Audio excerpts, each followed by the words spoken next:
ada banyak hal romantis sih yang bisa aku temukan gitu dari seks.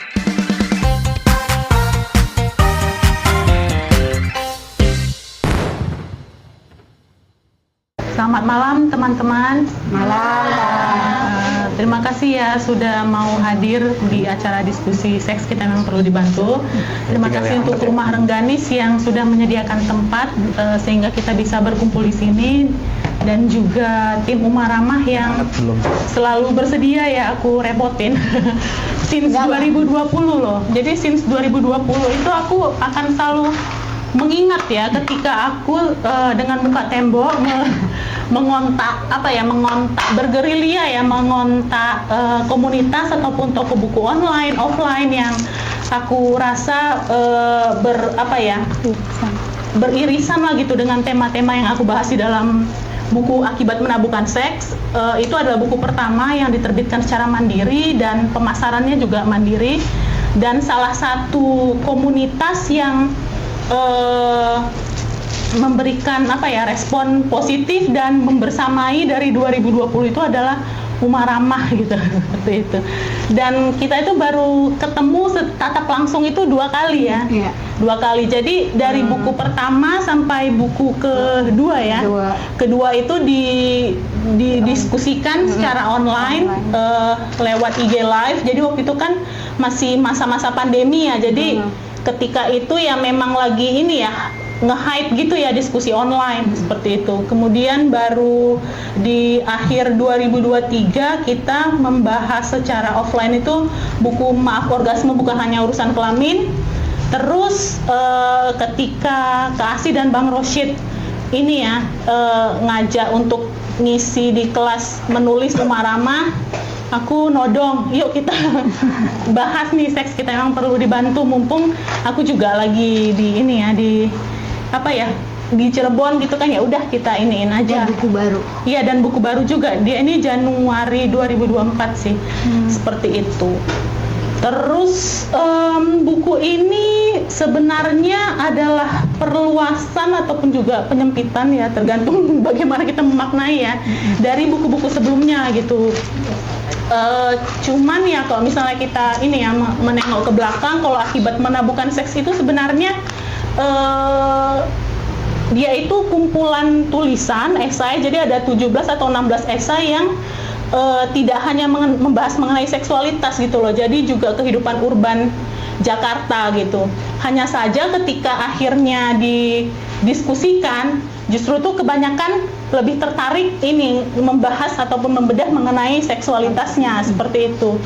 Akhirnya ya buku-buku selanjutnya itu ya membahas seks juga yang lebih dalam gitu seperti itu. Kalau sebab kita semua gila seks, yang buku merah itu ya benang merahnya itu adalah seks. Terus juga Maaf Orgasme Bukan Hanya Urusan Kelamin itu ya tentang orgasme, dan mostly itu membahas core-nya itu adalah orgasme perempuan yang kerap kali dianggap kayak ini ya, kayak mitos. Kemudian juga dan juga ini ya disangkut pautkan dengan kejantanan laki-laki. Terus juga bagaimana kepuasan seks itu dinilai dari berapa kali, bukan kepuasan sih, tapi keberhasilan seks itu, hubungan seks itu dinilai dari berapa kali laki-laki keluar gitu seperti itu. Jadi ya memang agak lebih berat sih si orgasme itu ya, buku orgasme. Nah, seks kita memang perlu dibantu ini lebih kepada ini ya, membahas mengenai lapisan-lapisan seksualitas. Terus juga fenomena bahwasanya di era digital yang konon informasi berseliweran gitu kan, dan begitu banyak juga channel-channel yang membahas mengenai seks edukasi. Cuman terkadang itu ya suka di luar ini ya, di luar jalur gitu seperti itu, dan lebih membahas mengenai kenikmatannya gitu loh, ketimbang pendidikan dan esensi berseks itu sendiri seperti itu. Jadi ya sehingga aku berasumsi lah ya bahwasanya ya seks kita itu memang perlu dibantu gitu loh. Dibantu itu ya dalam arti ya melalui diskusi, kemudian juga pembetulan misinformasi seperti itu. Kurang lebih begitu sih. Terima kasih. Oke, cek. Aku tertarik sih Kak, ingin bertanya ya Kak ya. Iya, monggo. Dari sekian banyak tema, mengapa Kak Esther memilih tema seks sebagai hal yang terus ditulis gitu tuh? Kenapa gitu? Kenapa ya? Ada mungkin pengalaman apa atau secara personal tertarik dengan seks itu kenapa gitu? Kenapa Gitu ya? ya. Mungkin Kira-kira. kalau jawaban guyonnya seks itu ya enak gitu kan. Cuman orang sering menempatkan diskusi seks itu kepada level kenikmatan dan jokes gitu loh. Jadi kalau nggak serius yang memang benar-benar sangat ilmiah ya jatuhnya ya cabul gitu loh. Jadi aku ingin membawa tema seks ini ke level yang dimana kita itu semua orang bisa mengobrolkannya tanpa perlu kita gitu loh, bersama-sama berjamaah, ataupun kita bisa mengobrolkannya tanpa perlu kita dipaksa membenturkan diri dengan teori-teori yang nggak semua masyarakat itu ngeh gitu, ataupun istilahnya sampai gitu loh otaknya ketika dibenturkan dengan suatu teori seperti itu. Kemudian kalau secara personal sih aku menganggap seks itu sesuatu yang, pembahasan mengenai seks itu sesuatu yang romantis dan jenaka gitu, kalau misalnya kita bisa menggunakan bahasa yang tepat gitu loh ketika kita menuliskannya gitu. Kenapa aku bilang begitu ya? Karena sebenarnya sih kalau mau mendramatisir ini kan hampir semuanya itu adalah mengenai pengalaman pribadiku yang ya sebenarnya kalau mau dibaca ulang ya nggak menyenangkan gitu loh. Misalnya kayak ditunjukin penis itu kan nggak menyenangkan kan. Terus kemudian juga ditiduri kemudian ditinggalkan itu kan sangat tidak menyenangkan dan traumatis gitu loh. Tetapi ketika aku dalam proses penerimaan diri dan dalam proses healing lah ya istilah anak Gen Z, dalam proses healing itu aku bisa menuliskannya dengan cara jenaka, dan aku tidak mengasihani diri, tapi aku menertawai keputusan-keputusan yang dulu aku lakukan, dan ternyata itu ada ada background kenapa aku bisa memutuskan untuk melakukan hal-hal bodoh dan merugikan itu, dan itu bisa dijelaskan secara juga mungkin teori perilaku, kemudian juga latar belakang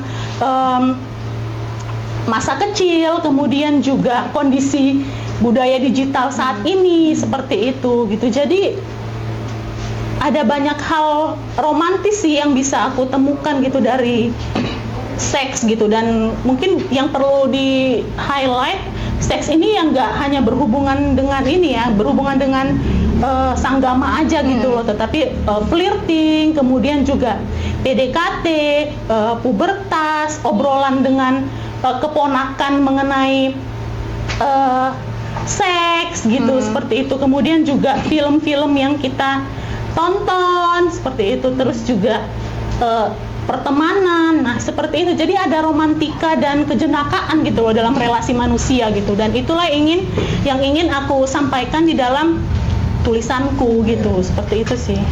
Oke. Cek. Nyambung lagi ya. Di salah satu halaman ini aku menemukan sebuah kutipan yang menarik ya. Aku bacakan aja ya.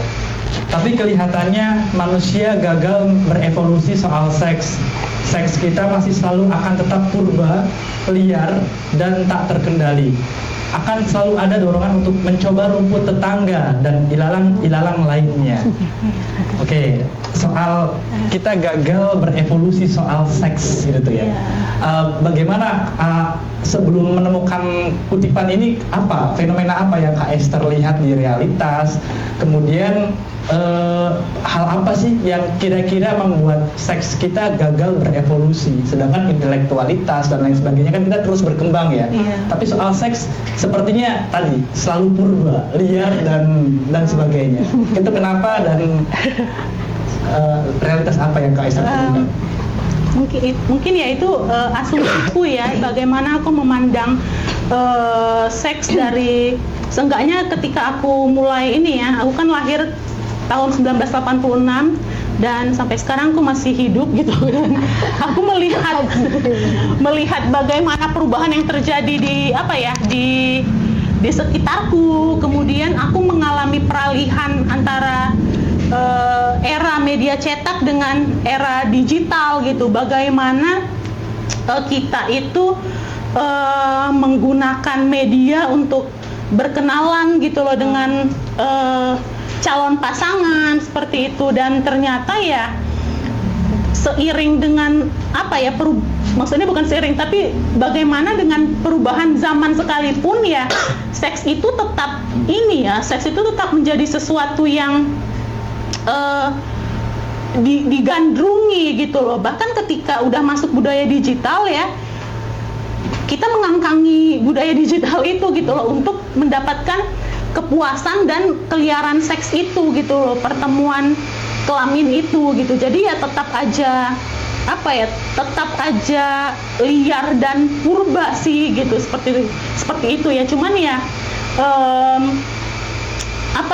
bahkan jadi semakin digunakan untuk mendapatkan kepuasan dan mencoba hal-hal yang lebih liar lagi gitu, dan juga pembenaran untuk mencapai kebutuhannya gitu. Misalnya kayak sekarang ini berkembang istilah-istilah baru gitu ya, yang sebenarnya ya itu juga gitu loh, cuman ya lebih keren aja ya kan. Misalnya kayak FWB, terus HTS, ya sebenarnya itu udah ada gitu loh, cuman orang jadinya kayak mendefinisikan dan memberikan label supaya ya memberikan batas antara norma dan moral gitu ya, padahal ya sebenarnya ya juga merugikan gitu loh, seperti itu gitu sih. Oke, terakhir deh, jadi teman-teman kalau teman-teman baca bukunya Kak Esther, aku sering sekali tergelitik gitu, jadi kayak ketawa sendiri karena emang cerita-ceritanya itu kadang-kadang di luar prediksi gitu kan. Jadi di luar Nurul ya? Di luar Nurul gitu kan. Nurul dan Fikri. Jadi ada satu cerita di mana Kak Esther itu kalau nggak salah ya, itu diajak sama seorang perempuan untuk threesome dengan suaminya. Iya, betul. Itu kan hal yang nggak masuk dalam imajinasi gitu loh. Jadi ada sepasang suami istri yang ngajak Kak Esther untuk ayo gabung threesome bareng kami gitu tuh. Nah, kira-kira cerita-cerita, mungkin sebutin 1-2 cerita deh yang menurut Kak Esther itu mengejutkan dan kok ada ya gitu tuh ya. Yang kayak gitu. Iya. Sebenarnya banyak sih ya. Tapi asli ini banyak banget cerita-cerita yang aneh menurut, tapi ada gitu tuh. Itu sih Kak. Iya. Yang paling berkesan deh dari Kak Esther. Yang paling berkesan itu sebenarnya ya itu juga sih, mungkin kayaknya udah saatnya aku taubat ya. Maksudnya udah almost 40 juga ya. Jadi kadang aku suka ini ya, mungkin ya itulah ya, kalau dijelaskan nanti bisa 6 SKS. Aku selalu ini ya, dan aku rasa juga teman-teman setuju ya, ketika seseorang itu berperilaku A gitu ya, pasti ada yang melatar belakangi gitu loh. Melatar belakangi bagaimana dia bisa menjadi sosok yang masyarakat ataupun orang-orang sekitar kenal gitu, dia seperti itu gitu. Jadi begitupun juga aku, kenapa akhirnya aku bisa sampai 4 buku ya menuliskan mengenai seks ini ya, karena aku juga punya latar belakang masa kecil, kemudian juga ada kaitannya juga dengan agama dan hal-hal lain lah gitu, yang akhirnya yang membuat aku terjerembab dalam lumpur dosa.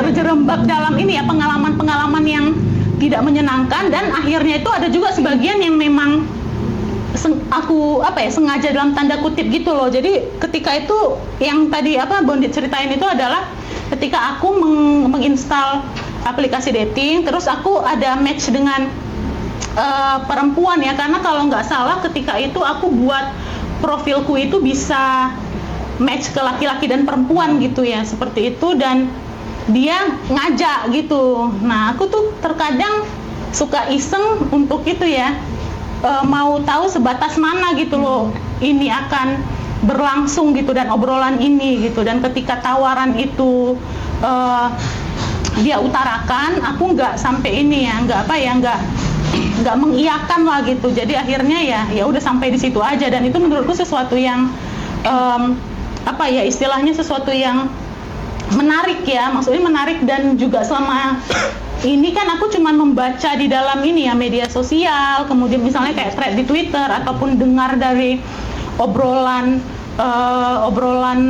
ya sesama teman. Kemudian juga pernah sih berdiskusi dengan seorang dokter. Jadi beliau ini adalah dokter olahraga, tapi dia punya ketertarikan juga di isu-isu seksualitas, dan dia yang ngasih tahu ke aku kalau ada tren swing ya atau apa gitu yang bertukar pasangan gitu kan, suami istri, terus mereka itu memang sengaja mencari pasangan lain gitu kan untuk mereka saling bertukar gitu. Terus juga ada istilahnya kayak jadi ini Pak Sutri, kemudian mereka nge-hire cowok gitu kan. Nah terus cowok ini berhubungan dengan istrinya, terus suaminya nanti ngeliatin doang gitu loh, kayak gitu. Jadi ada tuh istilahnya, aku lupa. Nah jadi aku selama ini dengar gitu aja gitu loh. Terus ya threesome juga kan, si dokter itu bilang ketika itu beneran hampir terjadi padaku, aku jadi kayak oh iya emang bener ya dunia ini sudah semakin gila gitu. Kayak gitu, seperti itu. Nah ada juga salah satu pengalaman yang itu kayaknya ada di buku Orgasme kali ya, kayaknya di buku Orgasme, pengalaman di mana aku bertemu seorang gimana nih ya, agak complicated menjelaskannya. Jadi dia ini kalau secara biologi adalah laki-laki, tapi dia mendefinisikan dirinya perempuan, cuman ketertarikan seksualnya itu kepada perempuan gitu loh. Gimana, bingung nggak? Iya, bingung. Perlu nggak aku ulangi? Nah kira-kira kayak gitu. Nah tapi ketertarikan seksualnya ini kepada perempuan, hanya saja dia lebih senang bermanja-manja gitu. Jadi dia menempatkan dirinya itu sebagai perempuan gitu loh. Biasanya kan kalau perempuan itu kan identik dengan yang lebih bermanja-manja kepada laki-laki gitu kan, feminin lah gitu. Seperti itu. Nah jadi waktu itu kami sempat kopdar juga gitu, dan memang agak ya menarik aja sih. Seperti itu sih yang sejauh ini agak berbeda ya, sama yang itu yang menunjukkan penisnya itu sih. Aku juga sempat berpikir yang kayak di kelas itu aku bilang ya, kalau misalnya memang orangnya benar-benar psikopat ya nggak tahu gitu loh, mungkin aku udah dibuang ke jembatan gitu loh.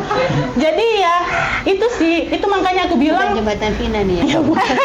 Jembatan Esther. Itu yang aku bilang itu tadi gitu loh, orang gitu kan manusia gitu kan sekarang ini udah 2024 dan seks sebagai kebutuhan itu dicari dan diupayakan dengan berbagai hal-hal yang di luar Nurul dan Fikri gitu. Itu yang membuat aku menyimpulkan bahwasanya ya seks itu akan tetap selalu purba gitu loh. Begitu sih. Oke, terima kasih Kak. Nanti kita sambung lagi ya. Sekarang saya mau beralih dulu ke Mbak Bu Asih ya. Kalau Mbak Asih kan, Bu Asih enak nih. Mbak Asih aja deh. Bebas. Kalau Mbak Asih kan memang concern di isu-isu seksualitas dan kekerasan seksual. Nah, bagaimana impresi Mbak Asih ketika atau setelah membaca buku ini? Apa sih hal-hal yang Mbak Asih temukan atau kesan-kesan yang Mbak Asih temukan seperti apa? Langsung saja terabas ya Mbak. Ya, terabas.